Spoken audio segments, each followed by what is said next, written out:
स्वागत है आप सबका हमारे रसायन की आज के क्लास में। आज हम पढ़ने वाले हैं सतह रसायन के बारे में। तो पाठ के बारे में पढ़ने से पहले आप सब जानते हैं कि पदार्थों की तीन अवस्थाएं प्रमुख होते हैं। पहला है ठोस अवस्था, दूसरा है द्रव अवस्था और तीसरा है गैस अवस्था। आगे आप सब ये भी जानते हैं कि ये सभी के सभी अत्यंत सूक्ष्म कणों से मिलकर बने हुए होते हैं। उन सूक्ष्म कणों को हम परमाणु कहते हैं। तो ये जो सतह रसायन वाला घटना होता है वह केवल ठोस और द्रव में होता है। गैसों में सतह रसायन की जो घटना होती है वह नहीं होती है। इसीलिए ये जनरली हमको ठोस और द्रव के बारे में पढ़ना पड़ेगा। तो आइए देखते हैं। मान लीजिए हमारे पास कोई ठोस पदार्थ है। ये कोई ठोस पदार्थ है और ये ठोस पदार्थ बहुत सारे छोटे छोटे परमाणुओं से मिलकर बना हुआ होता है। ये ठोस पदार्थ को बनाने वाले परमाणु, बहुत सारे परमाणु होते हैं जो ठोस पदार्थ को बनाते हैं, द्रव पदार्थ को बनाते हैं, गैस को भी बनाते हैं। लेकिन गैसों में ये वाली घटना नहीं होती है, इसलिए हम केवल ठोस और द्रव के बारे में पढ़ने वाले हैं। तो माना कि यहाँ कोई ठोस पदार्थ है। ये ठोस पदार्थ का सबसे बाहर वाला भाग है, जिसको मैं लिख देता हूँ ठोस का सबसे बाहरी वाला भाग है। इस बाहरी भाग से जब हम थोड़ा सा अंदर प्रवेश करते हैं, ये सबसे बाहर वाला भाग है, यहाँ से अंदर घुसेंगे यहाँ तक, इधर से अंदर घुसेंगे यहाँ तक, इधर का अंदर वाला भाग यहाँ तक और इधर का अंदर वाला भाग यहाँ तक। तो जब हम ठोस के एकदम बाहरी वाले भाग से थोड़ा अंदर की तरफ प्रवेश करते हैं, कहाँ प्रवेश करेंगे? अंदर की तरफ प्रवेश करते हैं, इतना दूर वाले भाग में, ये वाला भाग। तो इतना वाला भाग कहलाता है, क्या कहलाता है? ठोस का सतह वाला भाग। ठोस का सतह वाला भाग, या इसी को हम ठोस का पृष्ठ वाला भाग कहते हैं। पहचानने के लिए यहाँ पर मैं लाइन खींच देता हूँ, ध्यान से देखिएगा। ये वाला जो भाग होता है, इतना दूर वाला भाग, यह भाग कहलाता है ठोस का पृष्ठ वाला भाग। यदि हम इसको एक्यूरेट, इसकी गहराई पता करने का प्रयास करेंगे, ये एक्यूरेट कितना होता है, तो हमें पता चलेगा कि ये सतह से लगभग 0.5 नैनोमीटर से 2 नैनोमीटर का एरिया होता है, गहराई वाला भाग होता है। यहाँ से हम जाएंगे अंदर की तरफ, कितना दूर जाएंगे? 0.5 से लेकर नैनोमीटर से लेकर 2 नैनोमीटर तक का गहरा वाला भाग, इतना वाला भाग हमको कहा जाता है ठोस पदार्थ का सतह वाला भाग। अब इस सतह वाले भाग में बहुत सारी घटनाएं होते रहते हैं। क्या घटनाएं होते रहते हैं? तो जो भी घटना होता रहता है, इस सतह वाले भाग में होने वाली घटनाएं चलते रहते हैं, उसका अध्ययन करने वाली शाखा को हम सतह रसायन कहते हैं। तो इसका परिभाषा लिख देता हूं मैं इस पाठ का। वह शाखा जिसमें इतने वाले भाग को हम कहते हैं पृष्ठ वाला भाग। इस पृष्ठ वाले भाग में जो भी घटना होता रहता है, उसका अध्ययन करने वाली शाखा को हम सतह रसायन कहते हैं। तो मैं परिभाषा लिख देता हूं। वह शाखा जिसमें पृष्ठ भाग में होने वाली घटना का अध्ययन किया जाता है, उस शाखा को हम सतह रसायन कहते हैं। इस पाठ का परिभाषा हमको पता चल गया। ये पृष्ठ वाला भाग है, इस पृष्ठ वाले भाग में घटनाएं होते रहते हैं, जो भी घटनाएं होते रहते हैं उनको बाद में हम देखेंगे।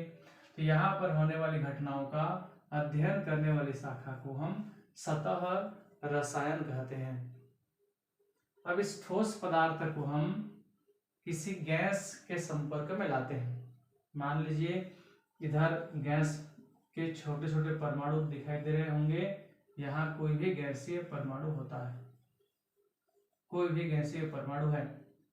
आप कोई भी गैस यहाँ पर ले सकते हो, मीथेन गैस ले सकते हो, नाइट्रोजन, ऑक्सीजन या किसी प्रकार का द्रव भी हम यहाँ पर ले सकते हैं।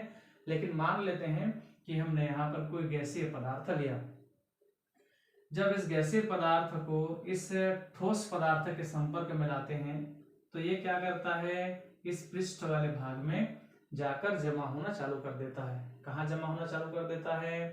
पृष्ठ वाले भाग में जमा होना चालू कर देता है। ये पृष्ठ वाले भाग में जाकर जमा होना चालू करेगा यहाँ पर। तो क्यों जमा होता है उसको हम थोड़ा सा देखने का प्रयास करते हैं। बाहर में पाया जाने वाला गैस वाला पदार्थ ठोस के पृष्ठ सतह पर क्यों जाकर जमा होना चालू कर देता है, उसी के बारे में हम थोड़ा सा देखेंगे। तो देखिए इसमें ये कोई बीच का परमाणु है। हमें पता है कि ठोस में पाए जाने वाले, द्रव में पाए जाने वाले या गैस में पाए जाने वाले सभी परमाणु आपस में एक दूसरे को आकर्षित करते हैं। तो यहाँ पर भी परमाणु उपस्थित है, ये परमाणु भी एक दूसरे को आकर्षित करेंगे। तो ये वाला परमाणु इस परमाणु की ओर आकर्षित होगा, इस परमाणु की ओर भी आकर्षित होगा, इधर भी आकर्षित होगा, इधर भी आकर्षित होगा। इसके न्यूनतम दूरी में या जो इसके संपर्क में है उन सब से वो आकर्षित होता है।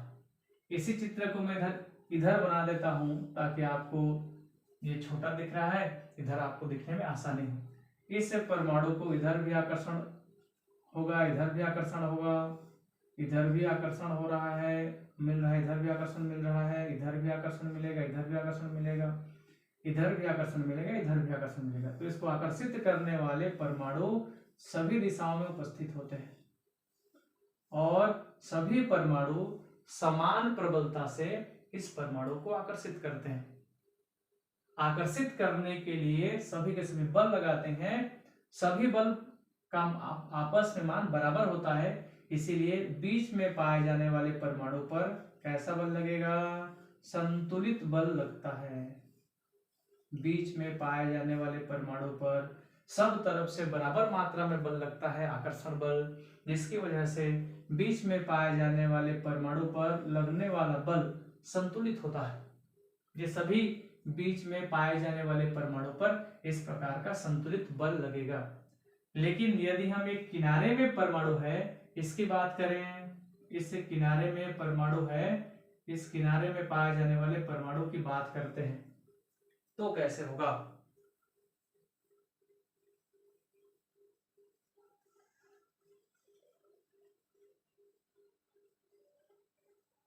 तो बीच में पाए जाने वाले परमाणुओं पर तो लगने वाला बल एक्यूरेट होता है और बराबर होता है, संतुलित होता है।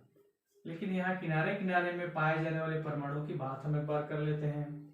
ये परमाणु इधर आकर्षण महसूस करेगा, इधर आकर्षण महसूस करेगा, इधर आकर्षण महसूस करेगा, इधर आकर्षण महसूस करेगा, इधर आकर्षण महसूस करेगा। लेकिन क्या परमाणु इधर आकर्षण महसूस कर रहा है? नहीं कर रहा है। इधर आकर्षण का अनुभव करेगा? नहीं करेगा। इधर आकर्षण महसूस करेगा? नहीं करेगा।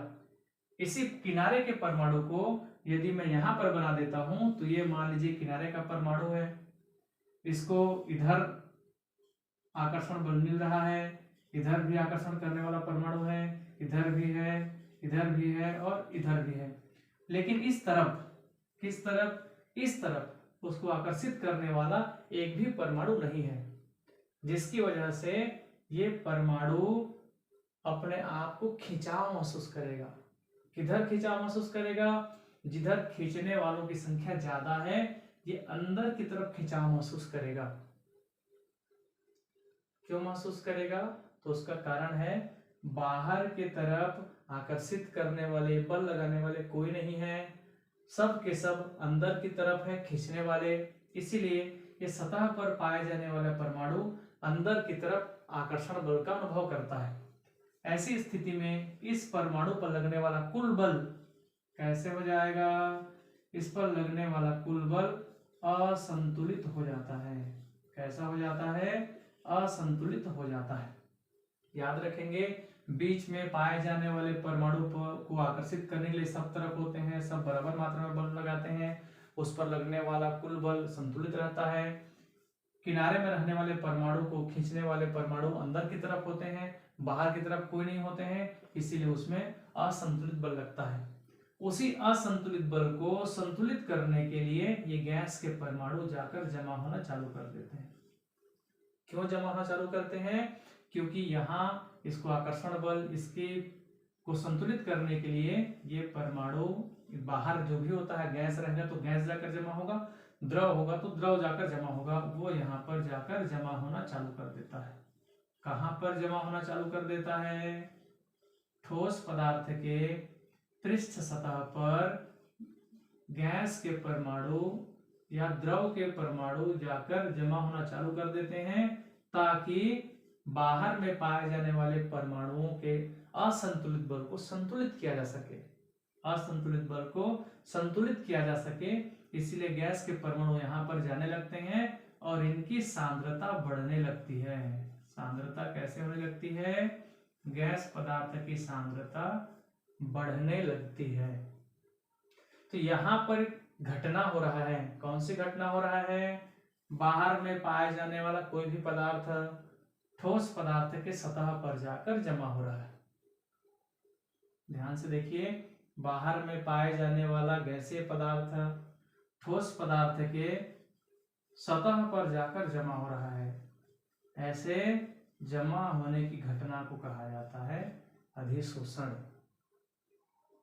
आगे पाठ पढ़ने के लिए हमको कुछ पारिभाषिक शब्दों के बारे में जानना पड़ेगा।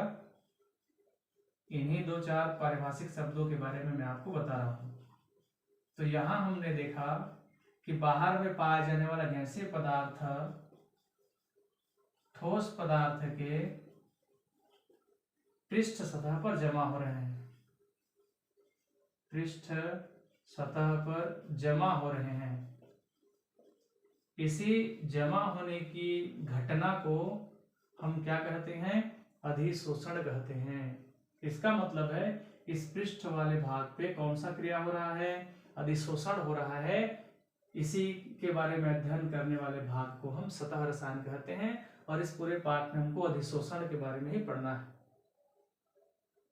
अभी लगभग आधा चैप्टर अधिशोषण के बारे में ही हमको पढ़ना है। सेकेंड नंबर में जो पारिभाषिक शब्द है वो है अधिशोषक पदार्थ। कौन सा पदार्थ? अधिशोषक पदार्थ के बारे में जानेंगे। किसको कहते हैं अधिशोषक पदार्थ? बाहर में पाए जाने वाला गैसीय पदार्थ जिसके पृष्ठ सतह पर जमा होते हैं, जिसके पृष्ठ सतह पर गैस के अणु जमा होते हैं, या हम ये बोल सकते हैं अधिशोषण हो रहा है। गैस जमा होते हैं या अधिशोषण होता है, या फिर अधिशोषण होता है, उस पदार्थ को हम कहते हैं अधिशोषण होता है, उस पदार्थ को हम कहते हैं अधिशोषक पदार्थ। जिसकी सतह पर गैस के अणु जमा हो रहे हैं, जिसकी सतह पर अधिशोषण की क्रिया हो रही है, उस पदार्थ को हम कहेंगे अधिशोषक पदार्थ। 2 परिभाषाएं हो चुके हैं। आगे हम 2-3 के बारे में और जानने वाले हैं। ध्यान से देखते रहिएगा। बड़ा सरल है, बहुत ही इजी है। ये शब्दों को आप समझ जाते हैं तो पूरा चैप्टर हमको आसानी से समझ में आ जाएगा।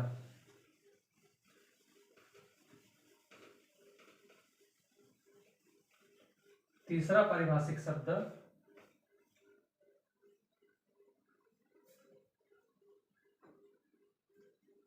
तीसरा नंबर में हमको जानना है अधिशोष्य पदार्थ।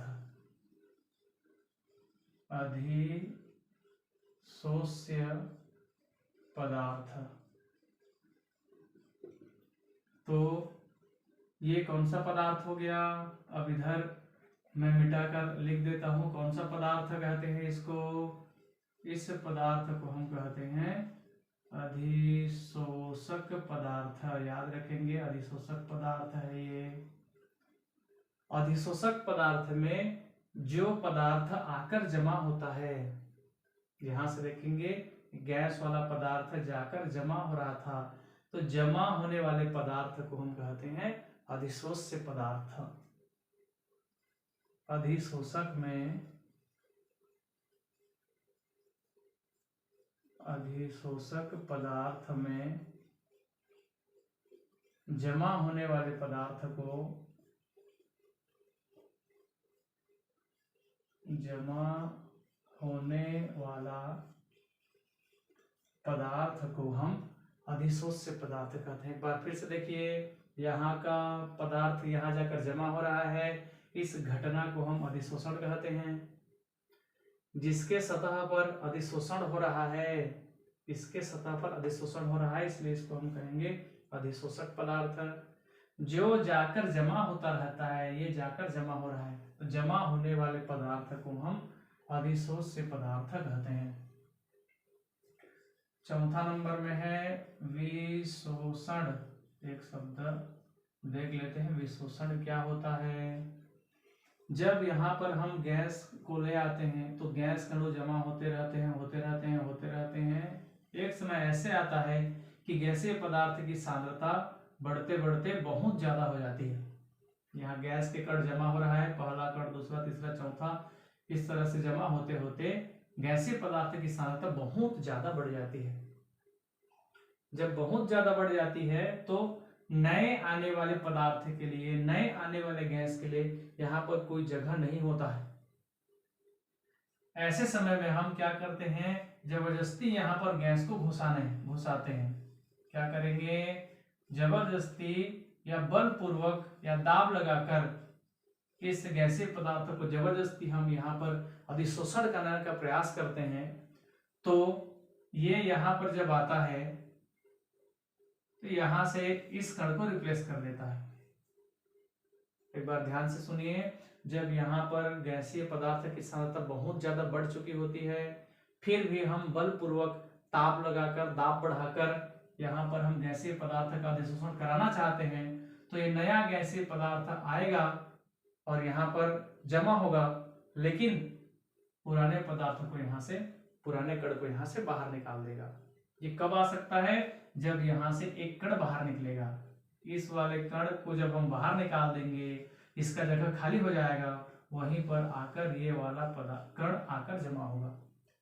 तो ऐसी स्थिति में यहाँ पर पाए जाने वाले कण बाहर निकल रहे हैं, तो बाहर निकलने की क्रिया को विशोषण कहते हैं।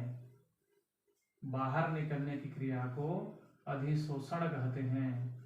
तो देखिए कैसे लिखेंगे इसको, अधिशोषक के सतह से अधिशोष्य का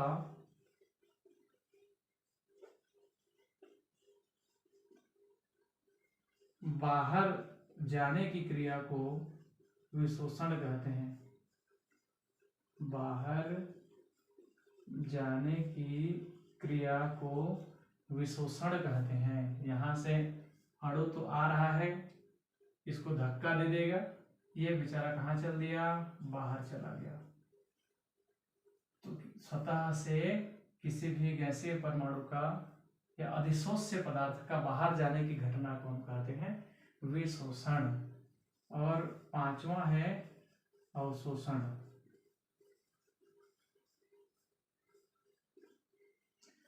तो जब हम चाक ले लेते हैं, क्या ले लिए, चाक ले लेते हैं, ये मान लीजिए एक चाक है, इसको हमने स्याही में डुबा दिया, एक बीकर लिया, बीकर में हमने इंक डाल दिया, पेन का जो इंक होता है, मार्कर पेन में डालने वाला इंक होता है, उस इंक को यहाँ पर डाल दिया।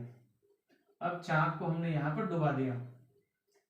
जब इसको हम बाहर निकाल कर देखते हैं, बाहर निकाल कर देखते हैं तो चाक का ये वाला एरिया जितना दूर स्याही में डूबा हुआ था वो नीले रंग का हो जाता है। कौन सा रंग का हो जाता है? नीले रंग का हो जाता है। लेकिन ये नीला रंग इसके केंद्र वाले भाग में प्रवेश नहीं करता है, केवल बाहर बाहर वाले भाग में चिपका हुआ होता है। तो यह कौन सी घटना को प्रदर्शित करता है? यह घटना अधिशोषण की घटना को प्रदर्शित करता है, क्योंकि स्याही केवल बाहर बाहर वाले भाग में चिपका हुआ था चाक के, इसीलिए यह अधिशोषण का घटना कहलाता है। लेकिन यदि हम मिट्टी के छोटे से टुकड़े को, इसको मिट्टी के छोटे से टुकड़े को पानी में डुबा देते हैं, ये छोटा सा मिट्टी का टुकड़ा है, इसको हमने पानी में डुबा दिया। कहाँ डुबा दिया? पानी में डुबा दिया। तो ये जो मिट्टी वाला पदार्थ होता है, मिट्टी का जो भी टुकड़ा रहता है, उसमें पानी अंदर घुसना चालू कर देता है। ये बाहर में तो घुसेगा ही, पानी अंदर घुस गया, पानी यहाँ तक घुसा, यहाँ तक घुसा और अंदर में भी पूरी तरीके से फैल जाता है। तो हम यह कह सकते हैं कि जब किसी पदार्थ में बाहरी पदार्थ ये पृष्ठ वाले भाग से लेकर केंद्र वाले भाग तक समान मात्रा में वितरित हो जाता है, केंद्र तक घुस जाता है, तो उस घटना को हम अवशोषण कहते हैं। किसी पदार्थ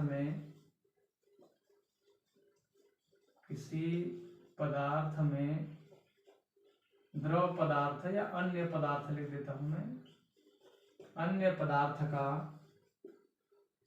पृष्ठ भाग से केंद्र तक समान वितरण हो जाता है, तो इस घटना को हम अवशोषण कहते हैं। याद रखेंगे, अधिशोषण में जो भी पदार्थ जाता है वह केवल बाहर बाहर वाले भाग में जमा हो जाता है, लेकिन अवशोषण में बाहर बाहर वाले भाग में जमा होने के साथ साथ अंदर भी घुसने लगता है, अंदर घुसते घुसते घुसते घुसते केंद्र तक घुस जाता है और सब तरफ बराबर मात्रा में वितरित हो जाता है। इस घटना को हम कहते हैं अवशोषण। तो याद रखेंगे, ये अधिशोषण, अधिशोषक पदार्थ, अधिशोष्य पदार्थ, विशोषण और अवशोषण, इन शब्दों को यदि हम जान लेते हैं तो उसके बाद आगे का चैप्टर हमको आसानी से समझ में आते जाएगा।